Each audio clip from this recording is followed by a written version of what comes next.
Wala ka bang budget para makapag-gym? Walang problema yan. Dahil sa mga gamit natin sa bahay, pwede natin gamitin niyang pang-workout. Katulad ng gagawin natin ngayon, ay alam ko for sure meron kayo dito sa bahay ninyo. Ang kailangan lang natin ay water bottle para sa ating arms. Katulad nito.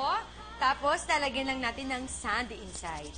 So, ang gagawin, kailangan magkadikit. So, ang gagawin lang natin ay igaganto lang natin.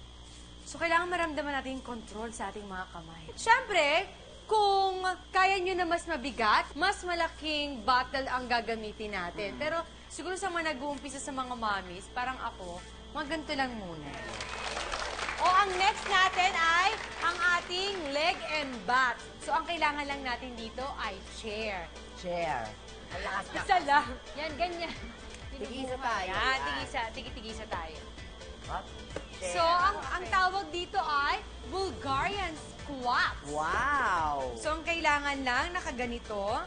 Tapos, kailangan pa rin natin ng Ay, kailangan pa rin. okay. Don't leave the bottle. Don't leave the bottle. So, kailangan yung paa nakaganito, siguro sa gitna. Tapos, i-balance nyo lang yung sarili ninyo.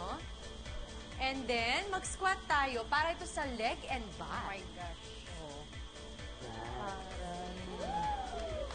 3 and 4 and 5 and 6 In fairness, and 7 and 8. O, other side naman.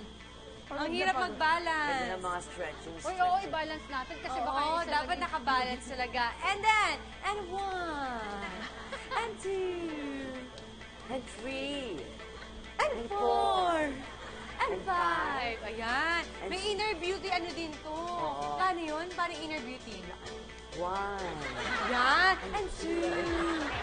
And 3. And then, ito yung pinaka-last natin, yung planking. Uy, planking. Ang kailangan lang natin dito ay yung mga basahan natin sa bahay. Ay, matipid, no? Yes. Kasi syempre, pag nag-squat tayo o nag-planking tayo, minsan na pagpapawisan tayo, so kailangan natin ng talagang secure na hindi tayo madudulas. Correct. Diyan ka lang, mami. Oh, manunod muna si Matet. Ayan, so ang gagawin lang natin, position tayo ng kamay na ganito. Ang gagawin lang, yun lang, squat ka lang.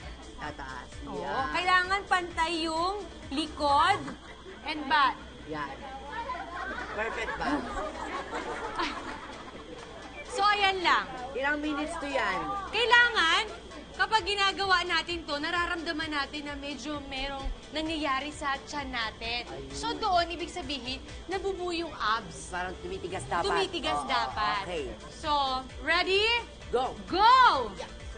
20 seconds! 3. Ay, wala ba ba?